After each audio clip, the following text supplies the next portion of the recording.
I started my federal bid in Stratford County, New Hampshire. And the first day that I got there, after going through the orientation process, they put me in G-Pod. It was one of two pods that held 19 cells. And I actually was held in 19. When you go through the huge glass doors that part electronically, the first thing you see is one cop, and he's at a control station, and he controls the cells. He can lock you in, he can unlock the door for you, but if you go in the cell and shut the door, it locks. So you can't get out without buzzing him, and he hits the lock. The next thing you notice is that there's 3 televisions, and you would never imagine how much race plays into everything that goes on in prison. But there's a Spanish TV, a black TV, and a white TV. And the white TV's in the center, but they only give you one remote control. So that comes up in a lot of stories because they were always short on the remote controls and big on the fighting for the remote controls. I'm sitting there watching MTV on the white TV, and I noticed that there's a Spanish kid sitting next to me. Now, I didn't really care that he was at the white TV at all. It could have been black guys, white guys. You could really watch any TV you wanted. It wasn't strict like that. But he was sitting there, and all of a sudden a video came on by Taylor Swift. Now, this is going back like to 2005, and God only knows how old she was then, but she must have been 15 or 16 years old. And this kid starts mouthing off, saying all types of sexual things about her, that he'd like to do this to her, and he'd like to do that to her. And it went on for a few minutes. And out of the corner of my eye, to the right behind this Spanish kid that was mouthing off, there was a huge dude. He looked just like Triple H, the wrestler. Long hair, long beard. He's probably like 6'6", 300 pounds. Big motherfucker. And he seemed to be getting aggravated at this kid. I really couldn't figure out why. But watching the video, I could see she was a young girl at the time, and he started to get crazy with the things that he was saying about her. Crazy in a sexual manner. And then all of a sudden, I saw what was going to happen. And the guy, we're going to call him Triple H, he got up out of his chair and picked the chair up, which was heavy plastic. And he wound up and blindsided the Spanish kid, hit him in the side of the head, split his head open from like ear to temple onto the ground, and then started beating him with the chair. The chair broke. He started kicking him, and he was saying over and over again, "You motherfucker, she's my daughter's age. I'm gonna fucking kill you." It didn't take long for the riot crew to get there. They came storming the place. There was alarms. There was blue lights. Everything on there was on tape. Everything in the pod's on tape. And they came in like deep, maybe a dozen riot cops, all dressed in their riot gear with shields, and they had the beanbag pellet guns. So they shoot you with it looks like a paintball gun. It shoots these bean bags, and when they hit you, you feel it. You felt like you'd rather get shot than take one of these bean bags. So I saw all that coming, so I made it back up to my cell and locked in and watched the festivities from out of my window. That Triple H, he went to the shoe for that. I guess that was his first fight. He had just gotten there too. And we were all pre-sentenced. There was the Department of Corrections in Stratford County. It was built by the feds, but it held state inmates who were doing state sentences and federal inmates who were pre-trial. So it was near the federal courthouse in Concord, New Hampshire. So it was an easy place to hold us and to bring us back and forth for trial, motions, whatever, before you actually sentenced. And because it was built by the feds and the way it was built, it was like a supermax. You never went outside. The closest you got to outside was on each pod there was a rec area. So it's another big glass door that slides open when the cop presses a button, and you can go out into like a half-court basketball situation. There's a big grate on the wall. They can press a button, and up goes the grate, down goes the grate, and that's as much fresh air and sunshine as you're going to get through the bars of this grate. So I'm going to say a couple of months went by, maybe 3, and they put Triple H back on the pod. Now, between that time, I had made friends with pretty much everybody on that unit, and there was a kid named Cheo, and me and him got to be friendly. Lots of times we'd work out the ice, because that was a big commodity, having ice so you could have a cooler in your room, keep things cool all day, refrigerated, so to speak. And Cheo was, as far as that unit went, the head of the Latin Kings. He had the 3 crowns tattooed. I mean, he's tatted everywhere, but he had the 3 crowns tattooed on the tops of his hands. He was only 5'4" on a good day, but tough kid, well respected. I got along with him good. Had no idea, never thought anything of Triple H coming back and anything of the fight that he had had with that kid. I mean, it was brutal, and that kid went to the hospital, and he went, God only knows where. They sent him afterwards, but he didn't come back to the unit. And Triple H must have went to the hole, which you call the secured housing unit, the SHU, and then went to the D board and got sentenced for the assault and battery or whatever else they charged him with, did his time, and came back to the unit. A couple of days goes by, and I'm out on the basketball court, and we're playing, shooting around, whatever we were doing. Triple H was out there. Unbeknownst to me, Cheo was a cadre. And a cadre is somebody who does cleaning at night. So when they lock us in at 10, Cheo got to go out onto the unit.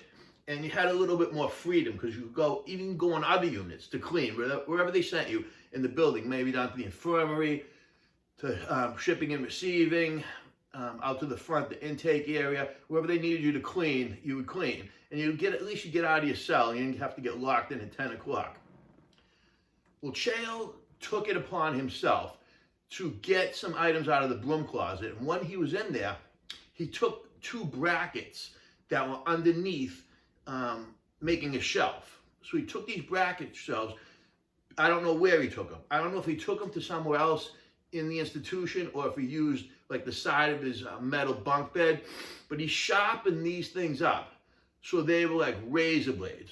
These things, he worked hard on them. And I don't really know how many days he worked on them, but he had thought about this. And when all was said and done, they looked like machetes. He had like 2 machetes. Now you got David and Goliath situation here. You got David Cheo at 5'4", and you got Triple H, Goliath at 6'4", 6'5", 6'6" at the most, right in there, and just maybe under 300 pounds. So they call us in for chow, and I'm making my way off the basketball court, and I'm walking a couple of steps behind Triple H, so I got a really good view of this whole situation. I was close to it.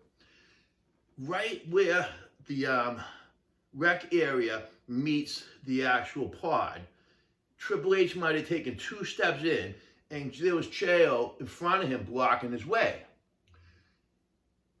And Triple H didn't seem to know what the problem was. He said, what's up, blah, blah. Before he got to say too much, Cheo reached into his khaki pants, his uniform, and out came the 2 machetes.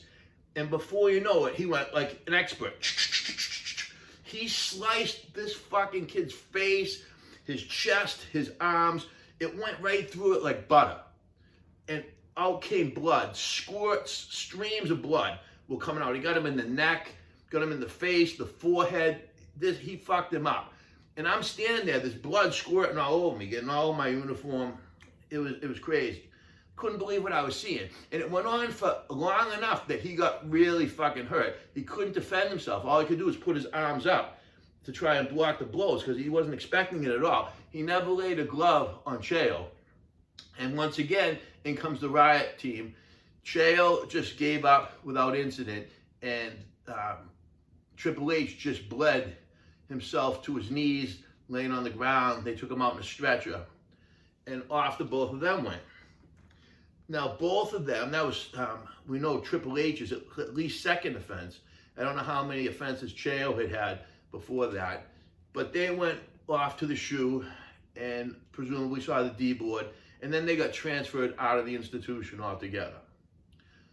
I was in Stratford County for 10 months, and when my sentencing came up, and I got sentenced to 51 months, all that time, that 10 months counted towards my sentence, and I was shipped to Fort Dix, a bunch of different places, but mainly Fort Dix, and then Lewisburg Penitentiary to the RDAP program, which was in the camp down the hill from the actual Big House. The Big House is a penitentiary where Henry Hill, Ray Liotta's character from Goodfellas, he was there for a while. John Gotti was there for a while. So a lot of people that spent time in the Big House, a lot of famous people. And because of everybody had to have a job. When you're in the camp, everybody had to have a job. And I actually landed a job, they call it inside sanitation. And that is where at 5:05 every evening, right after chow, they call over the loudspeaker, inside sanitation, report up top. And me and whatever other guys are on the crew, we go up the hill to the Big House, and you go in, and they shake you down, make sure that you don't have anything on you, shake you down when you're leaving, that you haven't taken anything, and you go in there and you clean wherever they tell you to clean. If we had to clean the pens, they had these pens, like dog pens, and that's the only place that these guys got out. Like Lewisburg at that period of time was like the SHU for the country. So if you stabbed somebody up, committed some crime in another part of the country, they sent you to Lewisburg, and that was like a lockdown place for the country. And it was rough.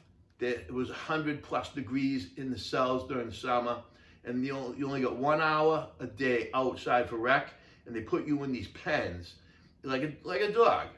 And when they had us clean the pens, we'd have to wear these hazmat uniforms, because oftentimes the reason we were cleaning them, and there was a fight out there, and there's blood everywhere. But when we go out there, it didn't take me long to learn that people run to the corners of each pen, because that's where the dudes stash drugs. They stash contraband, weapons, drugs, whatever. People can smuggle them in on visits. And lots of times you come up with different contraband that you could sneak out. You could hide it, tuck it, whatever you had to do to get it back down to the camp. And it would be a way to, barter and get other supplies that you needed. Unless you wanted to do whatever drug you had or use whatever weapon you found. So I'm up there cleaning one night, and I run into a dude, and immediately from his size and his haircut and his beard, that I knew who it was. It was Triple H.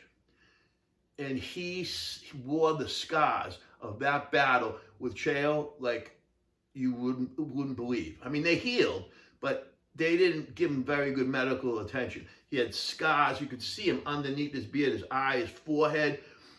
He was wearing a tank top when I saw him, and his biceps, his shoulders, his triceps, his forearms, all cut up, all scarred over, and well healed by now, because it had been a couple of years before I'd seen him again. So, I said hello to him. He and I always got along, and he was sentenced now, for a handgun case. The case being that they raided his house for cocaine, didn't find any cocaine, found in his girlfriend's camera a picture of him with 2 handguns.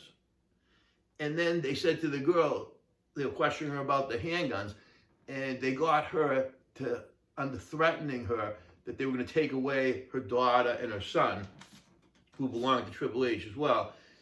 They told her if she didn't testify against him, that those guns were real, guns that she in fact purchased on his behalf, that they'd take the kids away. So she did testify, or at least threatened to testify to that, and he was doing a 25-year sentence for being a felon in possession of a handgun. So he kind of lost in every way imaginable during that bid. Cheo, I hadn't seen him since we were back at Stratford County. One day, a few weeks later, the bus came in, and who trots off the bus but Cheo? And I run into him, and he's laughing. He's like, "Jimmy, come here." He gives me a hug. And I'm like, "Bro, you're not going to believe who's up the hill." And he's like, "Who?" I go, "Triple H." dude, you should see him. You should see what you did to him. And he goes, I know. When we were in the shoe in Stratford, I got a chance to see him fresh. And he was bloodied. They couldn't stop the bleeding. They didn't take him to the hospital right away. So he already started healing up in the cell. And that's what they do. That's what they do. Your health takes a back seat to whatever else they're doing. So, the lesson to be learned is a little guy with a big brain and a plan can beat a big guy with no brains and no plan just about every time. So that's one story. Actually, the very, very first day I was in a unit after going to prison, and that's how my education started off in prison. I hope you enjoyed that story. If you did, hit the like button, subscribe, hit the notification bell. I really hope you do. And I will see you next time. Be safe.